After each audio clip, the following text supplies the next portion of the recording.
When I have fears that I may cease to be, before my pen has gleaned my teeming brain,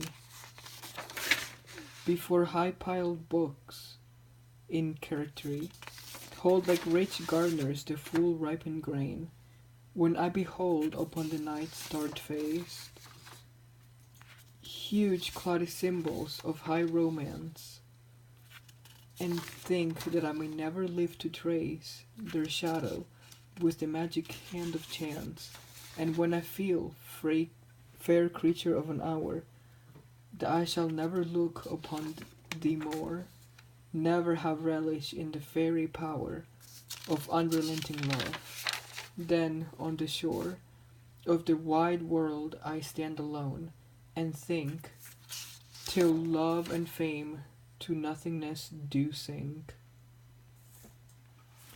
Okay, so now we're gonna read the poem again and see what it all means. Okay, so it starts out with, when I have fears that I may cease to be, before my pen has gleaned my teeming brain. So, what that means is that the author is afraid that he will die before he can put all his ideas or for literary writing down onto paper. Okay, before high piled books in character hold like rich gardeners the full ripened grain. So that's just him saying again that before he dies, if he dies before he has produced a lot of work, so the high piled books, and which have a lot of potential. So that's where the grain and the gardeners. That's what that means.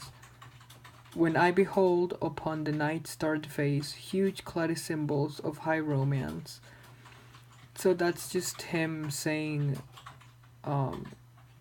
that he has a passion for nature, and think that I may never live to trace their shadows with the magic hand of chance. So that means that he's afraid that he will never get to experience the beauty of nature in the future again.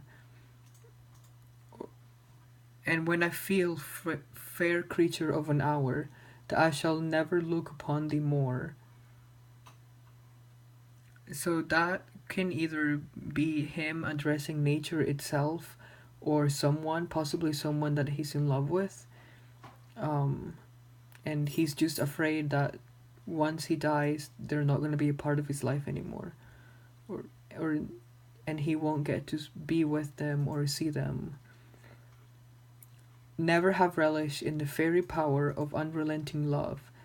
Then on the shore of the wide world I stand alone, and think, till love and fame do nothing less do sink.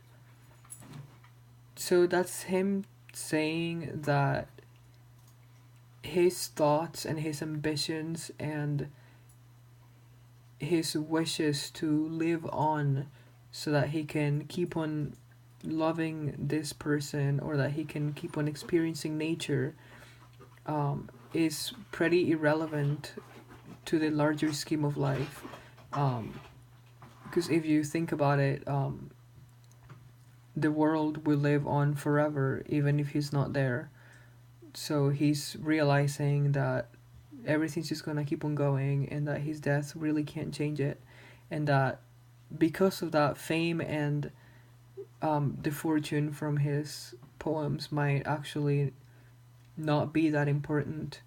And this also kind of hints at the speaker realizing that maybe there is something else to live for, and rather than just the fame that he might never achieve, and that he should keep on writing and on living. So if we go back right here, before and before, that's, even though it's only twice, it is an anaphora, and he keeps on repeating before, um, something happens. So it really gives the sense that he's running out of time, and because he thinks that he's about to die. Um, so at the beginning of the first part of the poem, he's talking about how he's afraid of death, and later it moves on to very contrasting images like cloudy and romance, um, and shadows and magic. Uh, it's just uniting the first part of the poem with this third part, which is him realizing that his fame or whatever he might gain from his poems is maybe not the most important thing that he will experience, and that there is maybe other things worth living for. Okay, so I researched the author, and I found out that he lived from 19 I mean from 1795 to 1821. So that means that he died when he was only 26, and he fell sick from tuberculosis when he was only a teenager, and he was sick ever since. He lived like that for a long time, and so he knew that he didn't have that much time, and that he was eventually gonna die from the tuberculosis, because he lived a pretty miserable life, because he was so sick. And so the speaker is the author, so it's John Keats. The audience, even though there isn't a specified audience, um, the narrator might be talking to nature, a lover, or the general audience.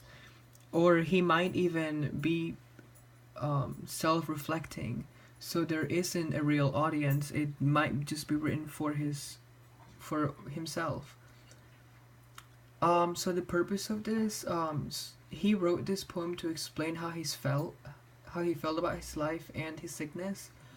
This was a way for him to express all the pent up frustration he felt at not being able to fulfill his dreams of living a poetry legacy before his death.